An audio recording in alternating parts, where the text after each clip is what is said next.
Napoleon यही है प्यारे बच्चे जिसका चित्र आप लोग यहां पर देख रहे हैं। नेपोलियन का जन्म 15 अगस्त 1769 ईस्वी को हुआ था। नेपोलियन का जन्म कब हुआ था? 15 अगस्त 1769 ईस्वी को। पिछले क्लास में हम आपको बताए थे याद करने का ट्रिक कि गांधी जी के जन्म से 100 साल पहले आ जाइए। गांधी जी का जन्म हुआ था 1869 को, नेपोलियन का जन्म हुआ है 1769 को, यानी कि महात्मा गांधी के जन्म से ठीक 100 साल पहले नेपोलियन का जन्म हुआ था। तो 15 अगस्त 1769 ईस्वी को नेपोलियन का जन्म होता है। बचपन का नाम नेपोलियन दी बोनापार्टे था, लगभग सेम ही था, ये बीच में सिर्फ दी लगा दिया था, नेपोलियन दी बोनापार्टे। अब आपको हम अभी बता दिए कि फ्रांस की क्रांति के समय सेनापति के रूप में यह काम कर रहा था, और ऐसा वैसा सेनापति नहीं था बाबू, विश्व के सबसे महान सेनापति में इसका गिनती होता था। नेपोलियन बोनापार्ट का जो गिनती होता था ना, वो विश्व के सबसे महान सेनापति में गिनती होता था कि नेपोलियन कैसा सेनापति है, तो विश्व का सबसे महान सेनापति है। समझ रहे हैं बातों को? बात होता था कि नेपोलियन कैसा सेनापति है, तो जवाब होगा कि नेपोलियन विश्व का सबसे महान सेनापति है। समझ गए ना? तो ये विश्व का सबसे महान सेनापति था। अभी हम आपको बताए कि 1789 ईस्वी में ये क्या किया कि फ्रांस की राजनीति में प्रवेश किया। 1789 ईस्वी में फ्रांस की राजनीति में प्रवेश किया और 18 मई 1804 ईस्वी को वह सम्राट बन गया और अपना एक अलग कानून बनाया जिसे नेपोलियन संहिता के नाम से जाना जाता है। तो यहां तक हम आपको पूरा कॉन्सेप्ट बता दिए। नेपोलियन प्यारे बच्चे राजनीति में भी घुसा, नेपोलियन अब राजा भी बन गया है, नेपोलियन अब नया कानून भी बना दिया है, और अब नेपोलियन का राज आ गया है कहां? फ्रांस में। समझ गए ना? लुई 16वां का राज्य खत्म हुआ है और अब नेपोलियन का राज्य फ्रांस में आ गया है। यहां तक सारे बच्चे को समझ में आया? बताइए। पूरा ये जो सफर था क्या आपके दिमाग में एकदम छप गया, सेट हो गया? अगर परीक्षा में आएगा तो बता देंगे। नेपोलियन का जन्म कब हुआ था बता देंगे। 1789 ईस्वी के क्रांति का मुख्य कारण क्या था ये बता देंगे। नेपोलियन संहिता क्या है ये बता देंगे। ये सब बता देंगे ना, तो एकदम ध्यान रखिएगा, ठीक है? आगे बढ़ते हैं। अब नेपोलियन के द्वारा जो कानून बनाया गया उस कानून में क्या क्या कहा गया, ठीक है ना? सबसे पहला नेपोलियन के द्वारा किए गए काम, या नेपोलियन के द्वारा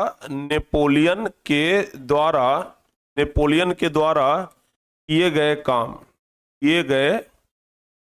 काम। जो राजा बनता है वो अपना नया नया कानून बनाता है, वैसे ही ये भी जब नेपोलियन राजा बना तो अपना नया कानून बनाया। अब उस नए कानून में क्या कानून था प्यारे बच्चे, क्या जनता के लिए काम था? सबसे पहले ये समझिए, नेपोलियन क्या किया था? विशेषाधिकार बना करके रखा था कि कुछ लोगों को भाई विशेष अधिकार मिलेगा और बाकी सब सामान्य होंगे। जैसे नेपोलियन क्या करता था कि पादरी वर्ग के लोगों को, कुलीन वर्ग के लोगों को विशेष अधिकार देता था। बताए थे ना पिछली क्लास में कि नेपोलियन पादरी वर्ग के लोगों को, कुलीन वर्ग के लोगों को विशेष अधिकार देता था। तो नेपोलियन क्या किया, नेपोलियन है लुई 16वां पादरी और कुलीन ये सब वर्ग के लोगों को विशेष अधिकार देता था। तो नेपोलियन क्या किया कि सबसे पहले विशेषाधिकार को समाप्त किया, ठीक है ना? विशेषाधिकार को समाप्त किया। नेपोलियन क्या किया? विशेषाधिकार को समाप्त किया। कहा कि नहीं भाई ये कुछ नहीं, वीआईपी नहीं चलेगा। जैसे देखते थे ना आज के, अगर आज की अभी बात किया जाए तो आज भी विशेषाधिकार है, आज भी विशेषाधिकार है। कहीं पर प्यारे बच्चों अगर आप नंबर में लगे हुए हैं किसी भी काम के लिए, एक एग्जांपल ले लेते हैं मंदिर के लिए। मंदिर में भगवान के दर्शन के लिए हम लोग नंबर में लगे रहते हैं। जब सावन का महीना आता है, बाबा धाम चले जाइए तो एकदम बड़का बड़का नंबर लगल रहता है, एकदम सब लोग बेचारा लोटा में पानी लेकर के जल ढारने के लिए नंबर में रहता है। लेकिन उसी बीच अगर कोई वीआईपी आएगा, एकदम कार से उतरेगा, फॉर्च्यूनर से उतरेगा, 4 गो गार्ड रहेगा, एकदम सब आदमी को ऐसे ऐसे हटाते हटाते एकदम उसको ले जाएगा भाई, और सबसे पहले जाकर के वो शंकर भगवान पर जल ढार देगा। बाकी जो आदमी लाइन में खड़ा था वो खड़े है, तो वो क्या है भाई? वीआईपी है, इसलिए उसको क्या मिला है? विशेष अधिकार मिला है। तो विशेषाधिकार तो अभी भी है। तो नेपोलियन कहा कि नहीं, ऐसा नहीं होगा। समाज में रहने वाले चाहे गरीब वर्ग हो, चाहे अमीर वर्ग हो, चाहे ऊंची जाति के हो, चाहे नीची जाति के हो, चाहे मजदूर हो, चाहे किसान हो, चाहे उद्योगपति हो, चाहे कोई भी हो, सबको समान अधिकार मिलेगा। यानी कि विशेष अधिकार किसी को नहीं मिलेगा। तो प्यारे बच्चे ये सबसे पहले क्या किया कि विशेषाधिकार को ही समाप्त कर दिया। बढ़िया काम किया कि नहीं किया जी बताइए? नेपोलियन बढ़िया काम किया कि नहीं किया? बढ़िया काम किया ना? नेपोलियन बढ़िया काम किया ना कि नहीं किया? एकदम बढ़िया काम किया। दूसरा काम ये क्या किया? दूसरा काम ये क्या किया? यातायात को प्यारे बच्चे ये सुगम और सस्ता बना दिया। ठीक है ना? यातायात पर ध्यान दिया। यातायात को सुगम और सस्ता बना दिया।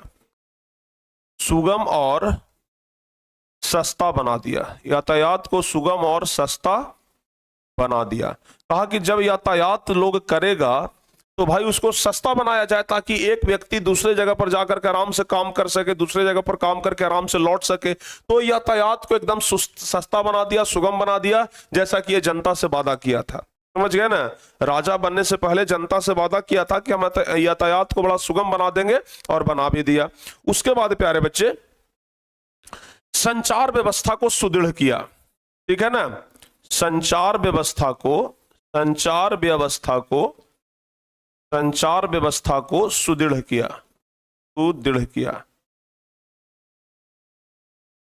ठीक है ना? ये क्या किया? संचार व्यवस्था को बढ़िया बनाया, संचार व्यवस्था को सुदृढ़ किया। कहा कि देखिए भाई, एक जगह से लोग दूसरे जगह जाते हैं तो बातचीत करते हैं। अभी संचार व्यवस्था कितना एकदम सुगम है, फोन उठाइए तुरंत बात हो जाता है, होता है ना? तो ये क्या किया? संचार व्यवस्था को बहुत सुगम किया। अच्छा, लुई 16वां एक सबसे खराब काम किया था, वो था समंती व्यवस्था लागू करना। याद है ना आपको? लुई 16वां एक बहुत खराब काम किया था कि समंती व्यवस्था को लागू कर दिया था, यानी कि समंतवाद लागू किया था प्यारे बच्चे। याद है कि नहीं है? याद है ना? तो समंत व्यवस्था को लागू किया था कौन? समंत व्यवस्था को लागू किया था लुई 16वां। नेपोलियन आया तो ये प्यारे बच्चे समंती व्यवस्था को समाप्त कर दिया। नेपोलियन क्या किया? समंती व्यवस्था को समाप्त कर दिया। ठीक है ना? समाप्त किया। कहा कि कोई समंती व्यवस्था नहीं रहेगा, खेत रहेगा किसान का, काम करेगा मजदूर और अनाज लेगा सामंत। ऐसा कभी हो जाएगा? नहीं। आराम से जिस आदमी का खेत है वो खेती करे, अनाज उसी का होगा। तो ये क्या किया? समंती व्यवस्था को समाप्त कर दिया। कहा कि देखिए भाई, समंती व्यवस्था रहेगा ही नहीं। समझ गए ना? समंती व्यवस्था रहेगा ही नहीं। तो ये क्या किया? समंती व्यवस्था को समाप्त कर दिया। समझ में आया सभी लोगों को? हाँ, समझ में आ गया ना? ये क्या किया प्यारे बच्चे? समंती व्यवस्था को समाप्त कर दिया। कौन? नेपोलियन। समझ गए? दूसरी बात क्या किया कि लुई 16वां क्या करता था कि आम जनता के लिए अलग कानून और पादरी वर्ग के लिए, कुलीन वर्ग के लिए, जो राजा का अपना लोग है उसके लिए अलग कानून रखता था। गरीब के लिए अलग कानून और पैसों वालों के लिए अलग कानून रखता था। नेपोलियन कहा कि अलग अलग कानून नहीं रहेगा, सब लोगों के लिए अलग अलग कानून नहीं रहेगा, एक समान कानून रहेगा। और इसलिए नेपोलियन क्या करता है कि सभी लोगों के लिए एक समान कानून बनाया। एक समान कानून बनाया। ठीक है ना? कानून बनाया।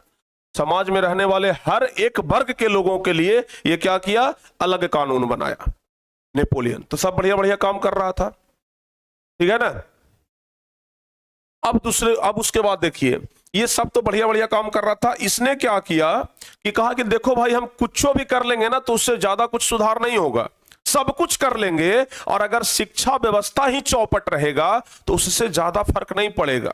इसलिए बहुत जरूरी है कि शिक्षा व्यवस्था को सुधारा जाए। समझ गए ना? तो नेपोलियन सबसे बढ़िया काम क्या किया कि शिक्षा व्यवस्था को सुधारने पर बल दिया। शिक्षा व्यवस्था को सुधारने पर बल दिया। ठीक है ना? शिक्षा व्यवस्था को सुधारने पर क्या किया? बल दिया। समझ गए? नेपोलियन क्या किया कि शिक्षा व्यवस्था को सुधारने पर बल दिया। कहा कि देखिए भाई, शिक्षा व्यवस्था जब सुधरेगा तभी बढ़िया होगा, इसलिए शिक्षा व्यवस्था को सुधारा जाए। तो नेपोलियन शिक्षा व्यवस्था को सुधारने पर बल दिया। समझ गए ना? तो ये सब नेपोलियन के द्वारा किए गए सब अच्छे काम हैं। अब बताइए, आपके अनुसार से लुई 16वां बढ़िया राजा था कि नेपोलियन बढ़िया राजा था? आप ही बताइए। अभी तक जितना आप लोगों को समझ में आया है, तो उसके अनुसार लुई 16वां बढ़िया राजा है कि नेपोलियन बढ़िया राजा है? बताइए जल्दी से, आपके अनुसार से बढ़िया राजा कौन है, लुई 16वां या फिर नेपोलियन? अब आप ऑब्वियसली कहेंगे कि सर जी नेपोलियन बढ़िया राजा है, कहेंगे ना कि गुरुजी नेपोलियन क्या है, बढ़िया राजा है, नेपोलियन बढ़िया बढ़िया काम कर रहा था। तो प्यारे बच्चे, नेपोलियन फ्रांस का राजा तो बना, लेकिन ये जनता के लिए भलाई वाला काम भी किया। ये लुई 16वां के जैसा नहीं था, बुर्बो राजवंश के जैसा नहीं था कि ये अलग काम करता था। नेपोलियन चाहता था कि हम बुर्बो राजवंश को समाप्त कर दें। नेपोलियन चाहता था कि हम बुर्बो राजवंश को जड़ से खत्म कर दें। समझ गए ना? और ये जड़ से खत्म करना चाहता था, जड़ से खत्म करना ये चाहता था, और लोगों के अंदर ये राष्ट्रवाद को उत्पन्न कर रहा था, राष्ट्रवाद की भावना को भड़काने का काम भी कर रहा था। नेपोलियन जो था वो जनता के अंदर, लोगों के अंदर राष्ट्रवाद की भावना को भड़काने का काम कर रहा था कि राष्ट्रवाद की भावना को भड़काया जाए। इसके लिए वो कुलीनबर्ग, पादरीबर्ग, सामंत जो था, उन सब लोगों को क्या कर दिया, जो प्रभावित था समाज में, उसको खत्म किया। कहा कि नहीं भाई, ये सब नहीं रहेगा। समाज में मध्यम वर्ग का उदय हुआ, वही मध्यम वर्ग जो कि शिक्षित थे। जब शिक्षा व्यवस्था का सुधार हुआ, जब शिक्षा व्यवस्था समाज में बढ़िया से सुधरा, तो मध्यम वर्ग, और एक बात ध्यान रखिएगा, आपको हम क्या बताए थे कि मध्यम वर्ग ही सबसे पढ़ा लिखा वर्ग होता है। जो मिडिल क्लास होता है वही सबसे पढ़ा लिखा होता है, ठीक है ना? और उसके बाद जनता को जागरूक करने के लिए, समझिएगा जरा ध्यान से, नेपोलियन जनता को जागरूक करने के लिए, जनता को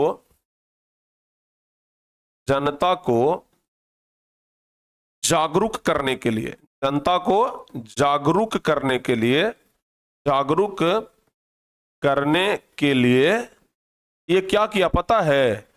आज अच्छा, आप लोग देखते होंगे ना कि सरकार के द्वारा भी कई बार स्कीम चलाया जाता है, जैसे बेटी पढ़ाओ बेटी बचाओ। ये जो स्कीम है, तो कभी कभी देखते हैं कि एक नाटक के जैसा बना दिया जाता है और लोगों को जागरूक किया जाता है कि बेटियां भाई घर की लक्ष्मी है, बेटी है तो घर में लक्ष्मी आती है, या फिर बेटी को पढ़ाइए, बेटी पढ़ेगी तो 2 पीढ़ी 3 पीढ़ी तक पढ़ेगी, बेटी पढ़ेगी तो 7 पीढ़ी तरेगी। इस प्रकार से देखते हैं सरकार के द्वारा एक छोटा छोटा नाटक बनाया जाता है, देखते हैं ना, और छोटा छोटा नाटक बना करके लोगों को जागरूक करने का काम किया जाता है। गांव गांव में देखते होंगे कि लोग जाते हैं, नाटक करते हैं, कुछ ड्रामा करते हैं और लोगों को जागरूक करते हैं। समझ रहे हैं ना? तो नुक्कड़ नाटक के जरिए जो लोगों को जागरूक किया जाता है, ध्यान से देखिएगा, जनता को जागरूक करने के लिए नेपोलियन क्या करवाया? नुक्कड़ नाटक करवाया, नुक्कड़ नाटक करवाया, ठीक है? और ये जो नुक्कड़ नाटक होता था ना प्यारे बच्चे, ये जो नुक्कड़ नाटक करवाया जाता था, इसको कहते थे रूमानीवाद। क्या कहते थे? रूमानीवाद। तो परीक्षा में कभी कभी पूछ दिया जाता है कि रूमानीवाद किसे कहते हैं। परीक्षा में कभी कभी पूछ दिया जाता है कि रूमानीवाद किसे कहते हैं, तो जवाब क्या होगा? परीक्षा में अगर पूछेगा कि रूमानीवाद किसे कहते हैं, तो जवाब होगा कि जनता को जागरूक करने के लिए जगह जगह पर जो नुक्कड़ नाटक किए जाते हैं और नुक्कड़ नाटक के जरिए लोगों को जागरूक किया जाता है, उसे ही रूमानीवाद कहते हैं। समझ गए? उसे क्या कहते हैं? रूमानीवाद कहते हैं। तो ये आप लोगों को ध्यान रहेगा ना, जनता को जागरूक करने के लिए जो नुक्कड़ नाटक किया जाता है वो उसे रूमानीवाद कहते हैं। तो प्यारे बच्चे, नेपोलियन क्या कर रहा था कि रूमानीवाद के जरिए भी लोगों को जागरूक कराने का काम कर रहा था। समझ गए कि नहीं समझे? नेपोलियन को ऐसा लगने लगा था कि हमारा जो जन्म हुआ है वो समाज के सुधार के लिए हुआ है। तो जैसे मान लिया जाए कि ये फ्रांस है, समझ गए? तो नेपोलियन यहां का राजा था। अब नेपोलियन क्या किया कि फ्रांस के अगल बगल में जो देश था, फ्रांस के अगल बगल में जो देश था, सब पर यह जबरदस्ती कब्जा करना शुरू कर दिया। समझ गए ना? क्यों कब्जा करना शुरू कर दिया भाई? तो नेपोलियन के मन में यह ख्याल आया कि भगवान हमको भेजे हैं, लगता है कि धरती की सुरक्षा के लिए। हम अगर फ्रांस को इतना बढ़िया बना सकते हैं तो क्यों ना हम फ्रांस के अगल बगल वाले इलाके को भी अपना बना लें और उसका भी विकास करें, उसका भी डेवलपमेंट होगा। कहते हैं ना कि जब काल मनुष्य पर छाता है पहले विवेक मर जाता है। ये कहानी नेपोलियन के साथ हो रहा था, समझ गए ना। जब काल मनुष्य पर छाता है पहले विवेक मर जाता है। नेपोलियन का बुद्धि भ्रष्ट हो गया था लगता है कि ये नेपोलियन क्या किया कि फ्रांस के अलावा फ्रांस के अगल बगल के जितने भी छोटे बड़े देश थे, छोटे बड़े राज्य थे, सब पर अपना अधिकार जमाना शुरू किया, समझ गए ना। ऐसे ही अधिकार जमाते जमाते जमाते जमाते एक बार ये रूस पर आक्रमण कर दिया। इस पर आक्रमण कर दिया, रूस पर आक्रमण कर दिया। अब रूस चूंकि शुरू से ही पावरफुल देश रहा है, रूस जो है वो शुरू से ही प्यारे बच्चे शक्तिशाली देश रहा है।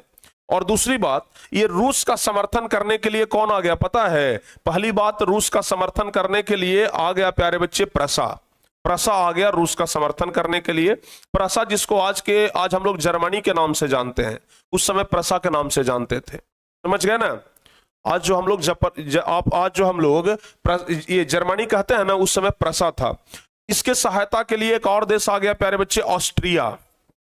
अब चर्चा होगा ऑस्ट्रिया का, ठीक है ना। ऑस्ट्रिया के बारे में पूरा कहानी है जो कि अभी हम आपको बताएंगे।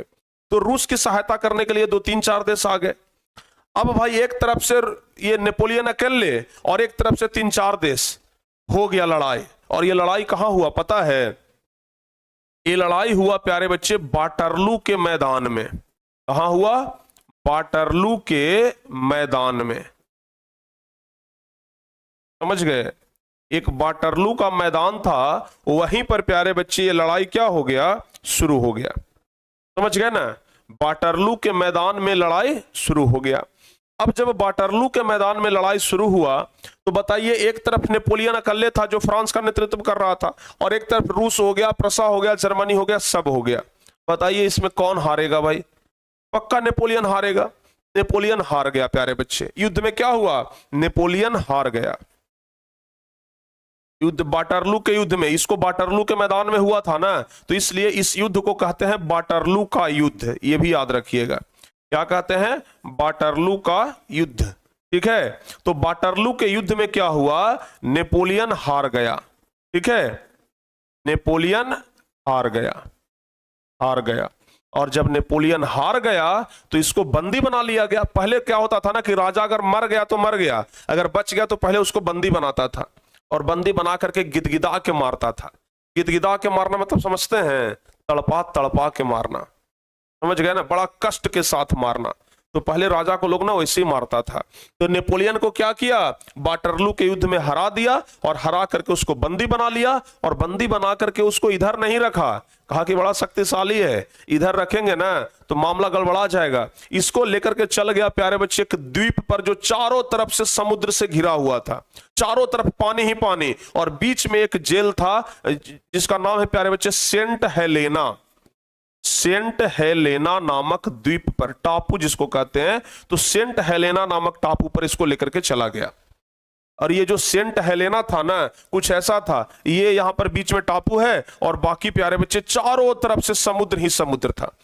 अगर यहां से भागने का भी प्रयास करेगा तो समुद्र में डूब करके मर जाएगा। ऐसे जगह पर ले जाकर के नेपोलियन को रखा, सेंट हेलेना नामक द्वीप पर, वहां पर ले जाकर के रखा।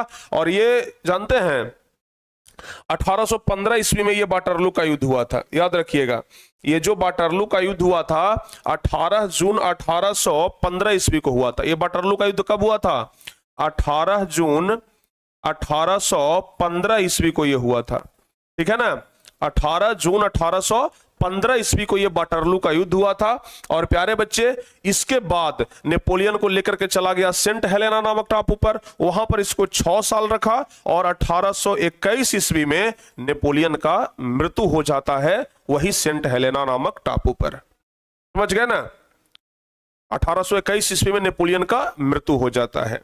तो प्यारे बच्चे, आपसे पूछा जाएगा ऑब्जेक्टिव में कुछ सवाल कि वाटरलू का युद्ध कब हुआ था, तो जवाब देना होगा कि वाटरलू का युद्ध हुआ था 1815 ईस्वी में। नेपोलियन का मृत्यु कब हुआ था? 1821 ईस्वी में। वाटरलू के युद्ध में कौन हारा? तो वाटरलू के युद्ध में प्यारे बच्चे नेपोलियन हारा था, समझ गए ना। वाटरलू का युद्ध किसके बीच में हुआ, तो फ्रांस और रूस के बीच में, या नेपोलियन रूस पर अटैक किया था। तो ये सब ना आप लोग प्यारे बच्चे ध्यान रखिएगा, ठीक है।